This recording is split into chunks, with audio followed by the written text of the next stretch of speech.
How's everybody doing tonight? We doing good? Glad to hear it. Yes. God, got me some new branding today, folks. Thank you, Ginger. Really appreciate that. Doing some good stuff for what's going on. So, what's everybody got on their mind today? We got all sorts of things going on. Go ahead and silence that so we stop getting a little dings and alerts. Yes. Okay. So, yep.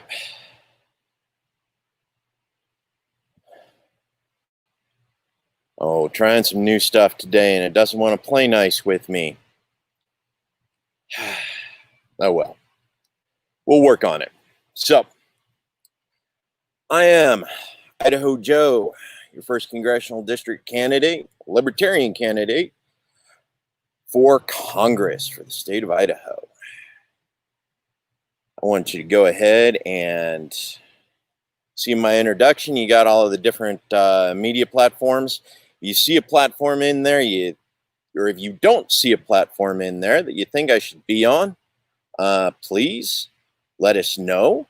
Let me know so I can go ahead and get migrated on over there, and we can start looking at some of our options, whether or not I can actually get this broadcast, whether or not I can start working on that platform on that.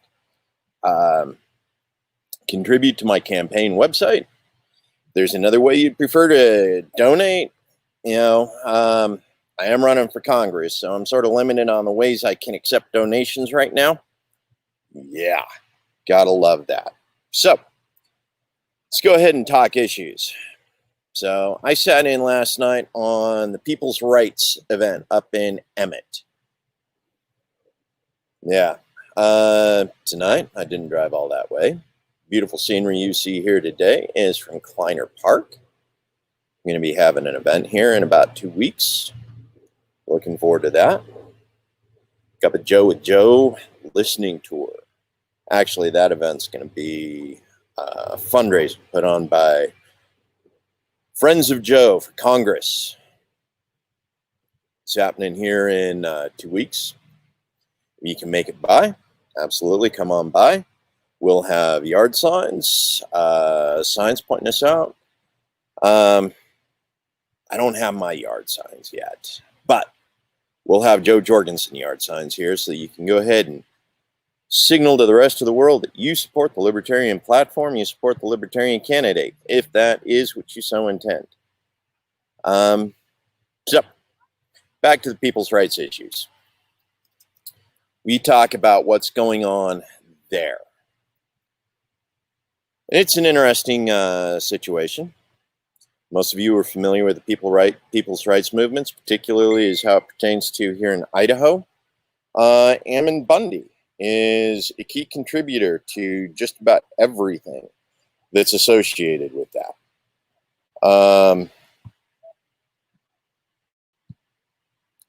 Go. And of course, Ammon Bundy, he's gotten a fair amount of attention lately, both good and bad, for different reasons, as well as also depending upon your political affiliation, your ideological beliefs. He's come out in support of the Black Lives Movement, Black Lives Matter movement. Now, most of you are familiar. I'm a firm supporter of most of our street level activists here in the state of Idaho, particularly here in Boise when it comes to the Black Lives Matter movement. These people have been working on justice reform here in the state of Idaho and within the city of Boise for a very long time. Working on different capacities, trying to figure out what works best for Boise. Some of them, after the George Floyd incident, we saw an uptick in our activists, our street level activists. And right now they're trying to come to, they're trying to get the messaging straight. we have ambassadors for different types of movements, different sorts of plans, particularly regarding, the organization. Absolutely, Azazel. We don't support the Black Lives Movement organization. That is not what the Libertarian Party believes in. However, as a movement, there are an awful lot of street-level activists who are libertarian in mindset. They're interested in seeing libertarian ideals emphasized in the way we handle government structures, in the way we handle police structures, in the way we handle the war on drugs. So, yes, there is a BLM organization that does not want to remove the institutions. They want to turn them upside down and convert them to their purposes. That is not what the Libertarian Party is about. And that's not what an awful lot of our street activists are about. What we want to do is those institutions that have been used to marginalize underserved communities for the last, 70 years, because it all started with Nixon. Remember Nixon? Nixon and his war on drugs. Why was the war on drugs so important? I understand, Azazel. Absolutely. A lot of people in the libertarian movement are conservative. Question is are you a fiscal conservative? Are you a social conservative? What kind of conservative are you? Are you the kind of conservative who can go out in your little suburban community and just live your conservative life out there with your fellow conservatives in suburbia? Or are you the kind of conservative guy who says that everybody else has to live by your same values? That's always the good question. There are an awful lot of people, conservative. I support them. They want to live their life their way. They want to live their specific kind of life within their communities. Absolutely. Thing is, America is very diverse. We have an awful lot of cultures that have come in, a lot of cultures that have contributed. Yeah, absolutely, Azazel. Give everybody a fair shake. That's what we want to do. They're going to let me do this. Yes. Clarify the difference between the far right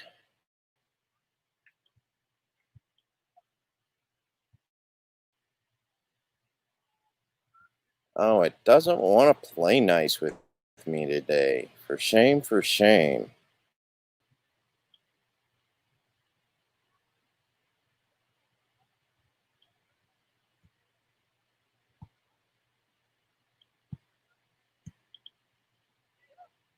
Okay.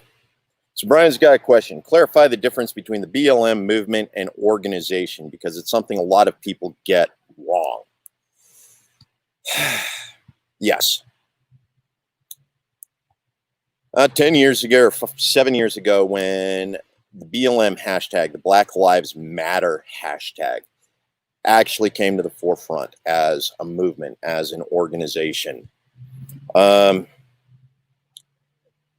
we had a couple opportunists jump on the hashtag and create an organization for it. So Black Lives Matter Inc. or Limited or whatever it is, 501c3, was created, and essentially it was an astroturfed organization.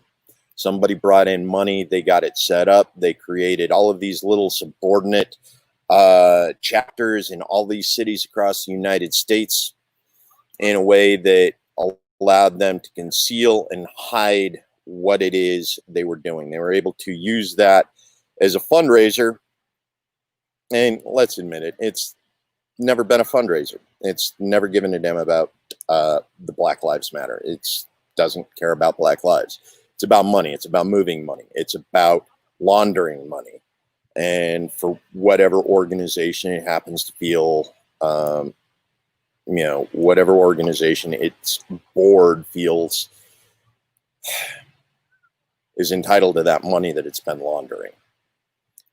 So, yeah, BLM organization. Now, there are some subordinate organizations that have had to rename themselves to disassociate themselves from the national BLM 501c3. One of those, Spike Cohen actually had a meet and greet with, I believe it was Black Lives Matters 474 or 747, where they reorganized, they renamed themselves, they disassociated themselves with a 501c3 national Black Lives Matter organization, so that they could continue on with the fight, taking care of issues that are actually Black Lives Matter issues, rather than just funneling money around. So when we talk about Black Lives Matter movement, we do have the organization, and there are a lot of other organizations, grassroots organizations, that have stood up to continue on the fight. I'll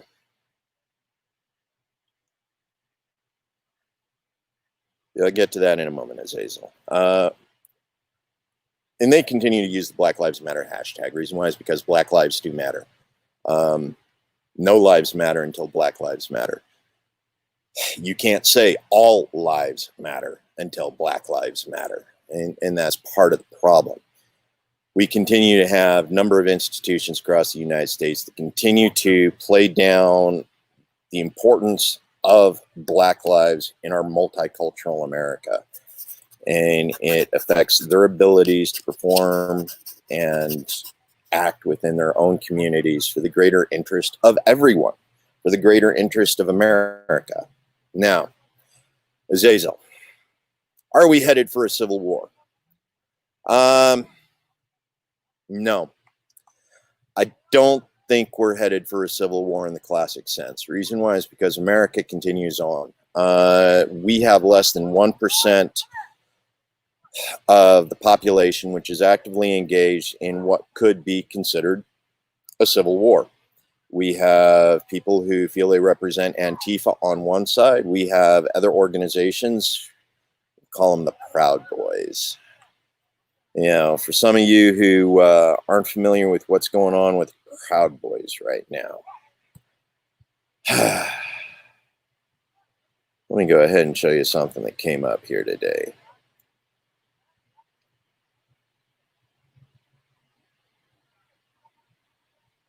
I don't know if I'm going to be able to do it. Not with this. Okay, so one of the things that came up today, I'm going to do this the cheap way. The reason why is because I know I can make it happen that way. Okay. My light doesn't want to work right. Proud Boys. I'm doing a rally in Portland in September. September 26th. So we got about 3 weeks before that happens. Okay, Proud Boys, they're LARPers. They're jackasses. I am not fond of them. Reason why is because I feel that they are domestic terrorists in every bit as much as the violent wing of Antifa are. Seriously, who runs around in their big pickup truck spraying mace all over innocent bystanders just because they happen to be in close proximity to people holding signs? Yeah, not a huge fan of the Proud Boys. That said, we got a combination of things that are triggering right now. I don't think we'll end up with a massive scale, large scale. I think what will end up happening is we'll have a few small factions which will have some occasional standoffs. The problem is if those factions are fighting each other, who's fighting the government? Who is fighting the state? Who is fighting for our rights if our citizens are fighting each other? And that's one of the problems we have right now. I'm getting a little sick and tired of individuals wanting to go out and play their little murder fantasies out. you know, because they hate someone else's ideology rather than trying to sit down across the table from them and understand. So let's get back to that. Reason why is because that was the issue that came to big point of the people's rights movement, that people's rights meeting that happened the other night. There's about 2 or 3 podcasters. One of them's Pam Hemphill, if you know her. 2 or 3 others. Ammon Bundy actually had his personal guy there, broadcasting everything that was going on. So there are ways to actually go in and hear and see everything that was said that night, including Heather Scott's piece on her Zoom meeting that they broadcast in. But one of the things is, awful lot of the people's rights movement, they're religious, they're Christian, and a lot of them are actually stepping back and taking a serious look at what it is the New Testament, yes, the New Testament, not the Old Testament, but what the New Testament tells them to do about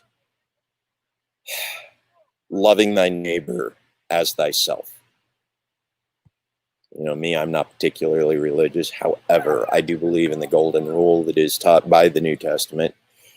And it's fairly common across a number of different religious practices. One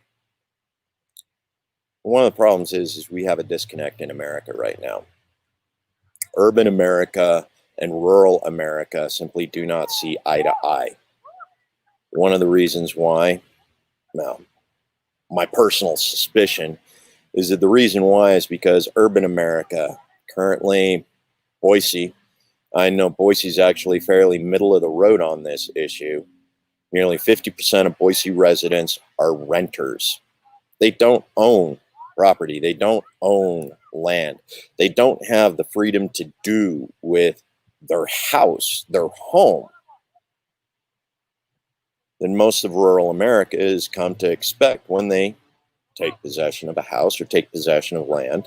They want to be able to make it theirs, to own it, to create their own identity with it. But they're renters.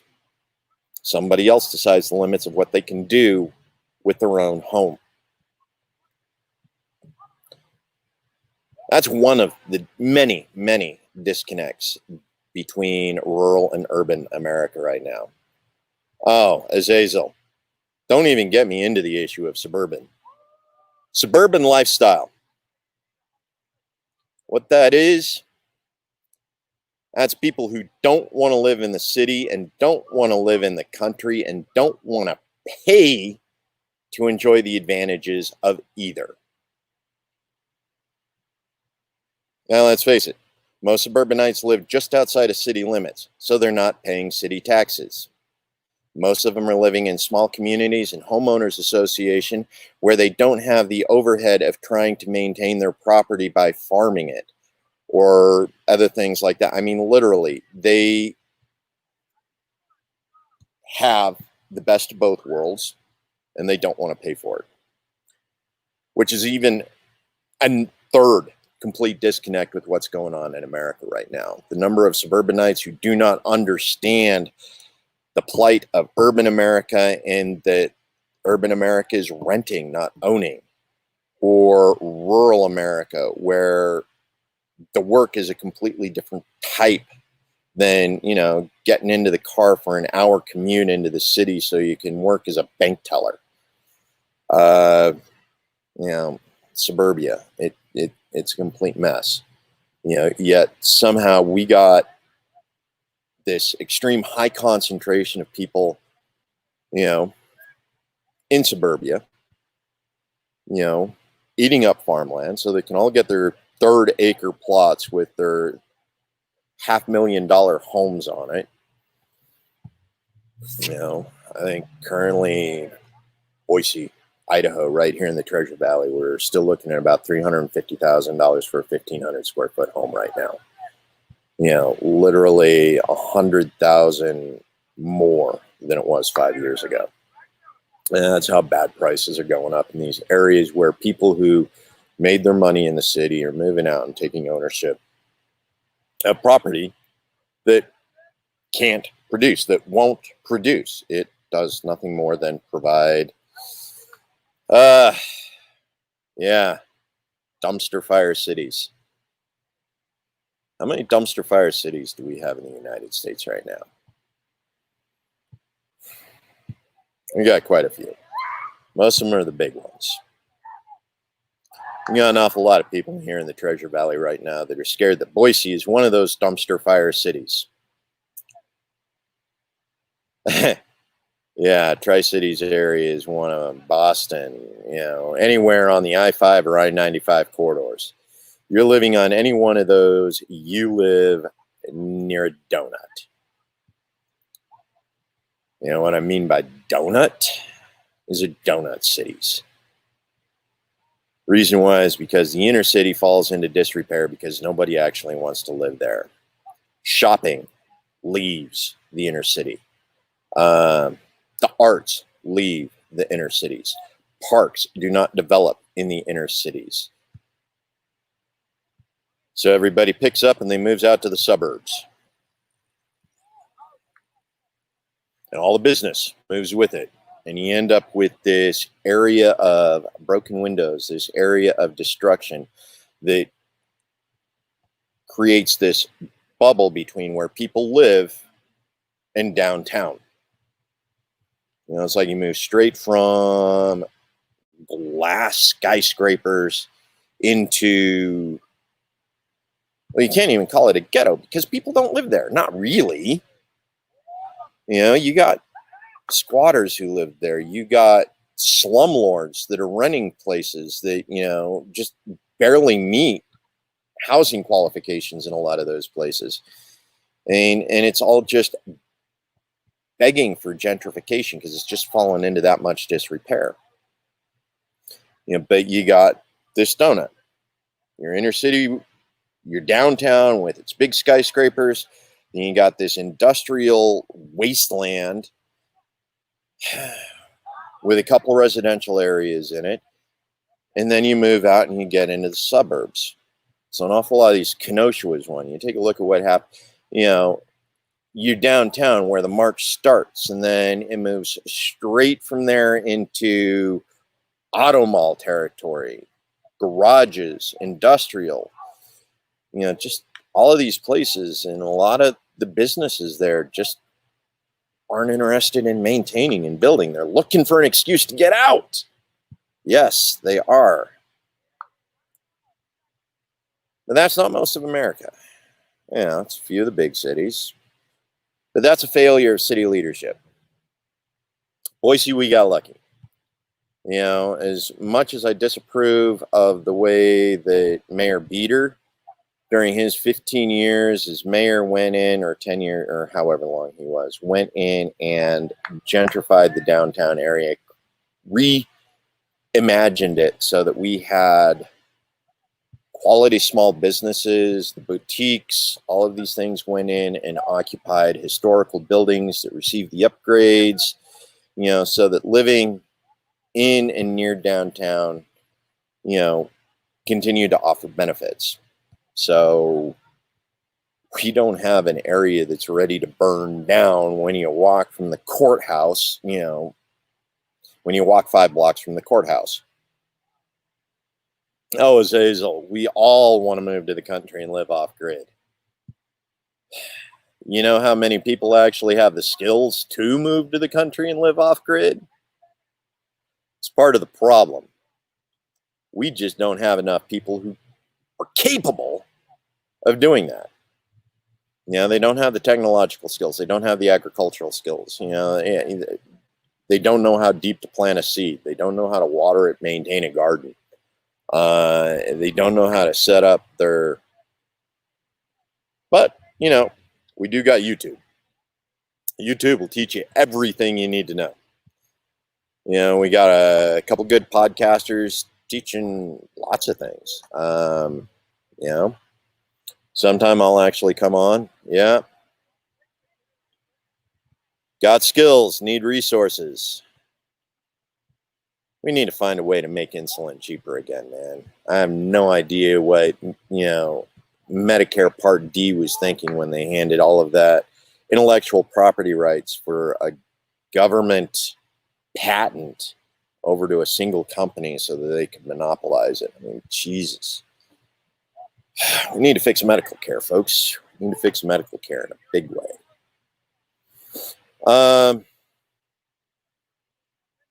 But yeah. So, pay attention to what's going on around you.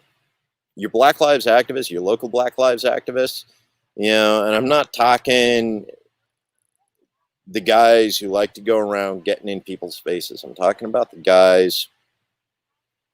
We got some good ones here in the Treasure Valley. They don't burn things down. They don't break things. They don't throw bricks through windows. They'll get on a blowhorn. They'll shout angry words because, well, that's what you do when you're mad. Yes, shout angry words.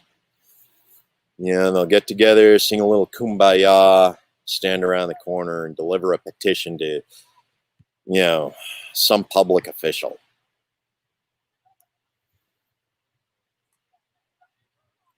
It's what a lot of our street level activists are about. Give people an opportunity to express their anger, express their rage. Give people in a positive way, in a therapeutic way. Scream therapy. Yeah, it's still a thing, believe it or not. Scream therapy. Sometimes that's what we need to do. That's what we need to do to let off steam. But at the end of the day, we still need to sit down with those people who are screaming to understand what it is that's causing their pain.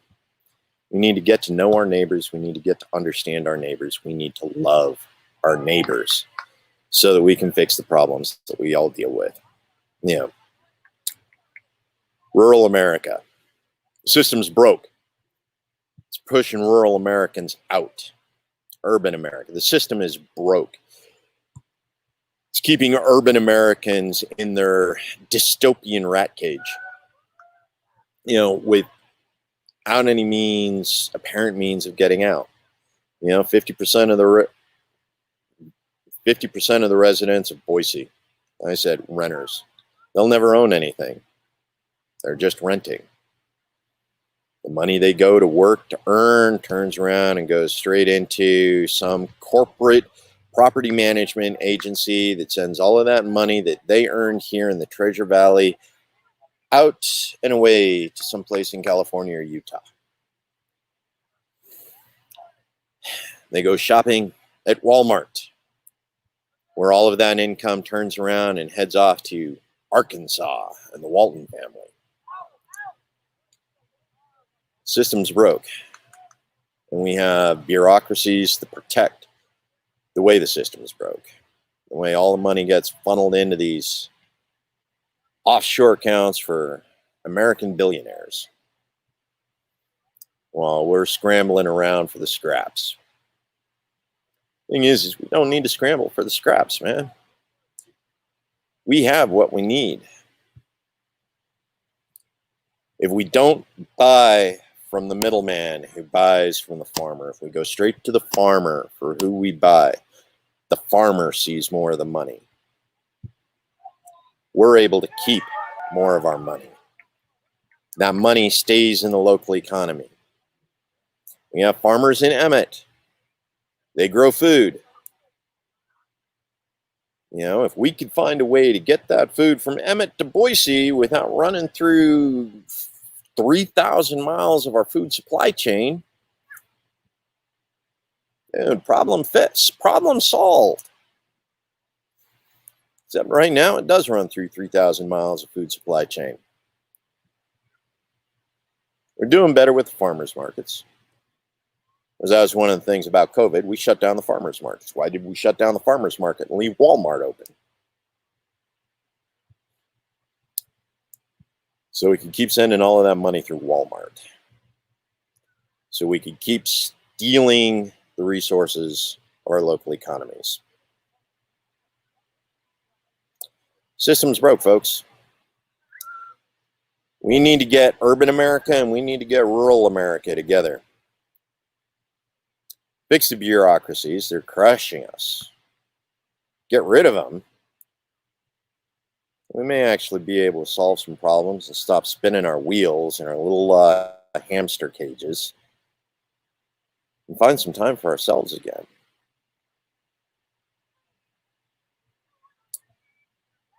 Know thy neighbor. Love thy neighbor. Help thy neighbor. It's about community, folks. Build it. That's how we save it. You guys have an awesome day. I'm out. My 30 minutes are up. Don't forget, go to my fun site. Donate to my election. Because I want to help you regain your freedom. All your rights all the time. Bring our troops home. What you're doing by helping my campaign. That's what you're doing by helping me get elected to the United States Congress. Also, like, comment, share. Absolutely. Like, comment, share this everywhere you can. You see my different platforms that I got it on. Share the links. If there's a platform you don't see that you want me on, let me know. We'll make it happen. Mind time. Peace, love, community, liberty. Catch you later, folks.